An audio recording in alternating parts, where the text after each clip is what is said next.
roots of psychiatry have to do with control, power, and alienation from certain groups of people who were uncomfortable to be around.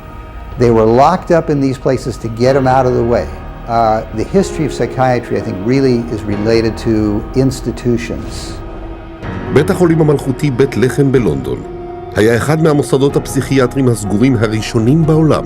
בית החולים הזה, שמכנים אותו בדלם, היה רק קצת יותר ממקום אחסון לאלה שנגזר עליהם לחשב משוגעים. המאושפזים נכלאו בתאים, בארונות ובכלובים המיועדים לבעלי חיים, נקשרו לקירות והולקו.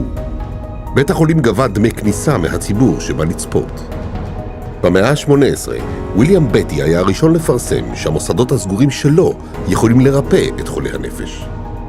בית המשוגעים שלו הפך את בטי לאחד האנשים העשירים באנגליה, למרות שהטיפולים שלו היו בלתי אנושיים, בדיוק כמו אלה של בדלם, ואף לא אחד מהמטופלים שלו החלים.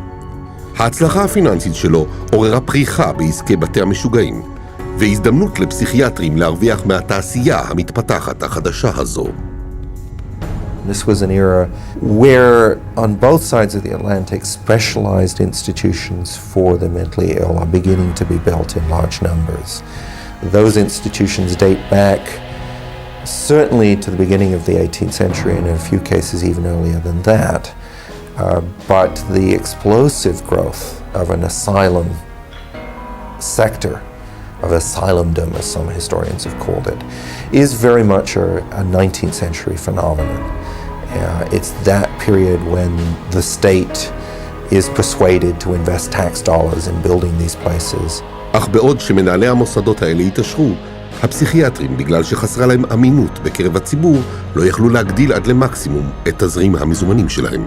In order to justify their profession, they needed to come up with these biological solutions, or they didn't have any profession.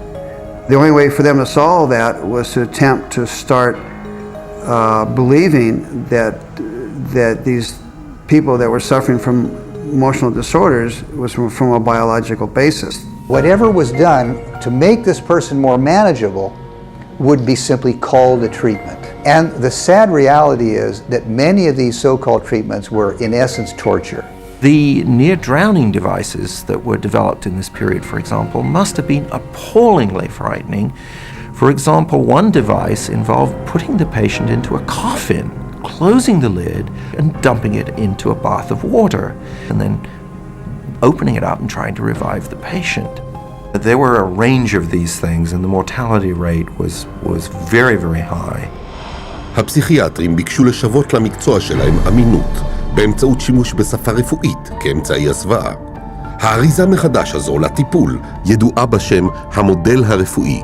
Somebody who's really hyper and manic, if you're wrapped up in a cold sheet and dunked into some water, you're going to quit acting manic because that's a punishing treatment.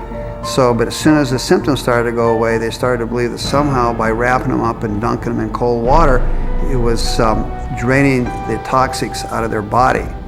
So they built the medical model around that. הם דחפו את התיאוריה הביולוגית לחולי הנפש צעד אחד נוסף. בנג'מין ראש, אמריקאי, קידם את הרעיון שחוסר שפיות נגרמת כתוצאה מכמות גדולה מדי של דם בראש. הטיפול הורד את כמות הדם בכל האמצעים, ריסון, מים קרים, הקזת דם ואפילו הטלת אימה. וכך נוצר מודל רפואי חדש. Benjamin Rush was probably the most famous American physician of the Revolutionary era. Rush was known as the master bleeder. He bled his patients for madness. He also invented something called the tranquilizer. It's a chair that looks a little bit like an electric chair. The patient was confined in this apparatus, sometimes with cold water applied to his or her head, for some hours at a time, and Rush announces in a letter that he's invented this new contraption and dubbed it the tranquilizer.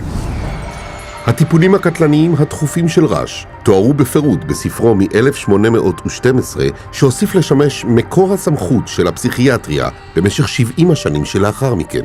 רחשו לו כבוד כה רב עד שבשנת 1965 ראש זכה לתהילה כאבי הפסיכיאטריה האמריקאית, ודיוקנו מוטבע על הסמל של איגוד הפסיכיאטרים האמריקאי. במהלך המאה ה-19, הכישלונות המצטברים של הפסיכיאטריה לרפא חולי נפש איימו על הדבר האמיתי, מצבם הכספי, מה שאילץ אותם להמציא מודלים רפואיים חדשים. The cures promised when was delivered.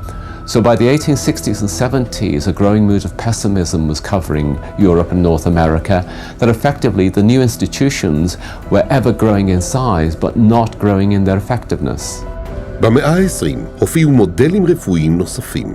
הפסיכיאטר האמריקאי הנרי קוטן הטיל מומים במטופלים שלו באמצעות כריתת אברי גופם, כשהוא מכריז שזוהי פריצת דרך בכל הנוגע לטיפול במחלות נפש. The earliest target was the teeth and then the tonsils and the sinuses.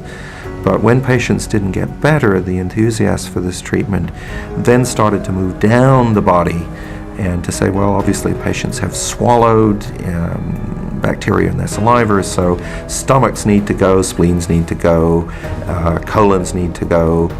כאשר המחאה הציבורית נגד העינויים והטלת מומים במטופלים החריפה, הפסיכיאטרים המציאו שיטות חדשות. כל אחת התקבלה בהתלהבות כריפוי פלא, אבל אף אחת מהן לא הוכחה כיעילה יותר מקודמתה, והייתה אכזרית בדיוק כמו הקודמת לה. This is a history of psychiatry, more or less, to damage the patient. I mean, this is a version of the original model, which was to chain them like animals. If you're doing it to somebody because you insist that they have to change, and you're going to do that by turning the screws, you might say, whether it's with medication, restraint, whatever, that's torture. And a huge part of what psychiatry has done really comes down to torture.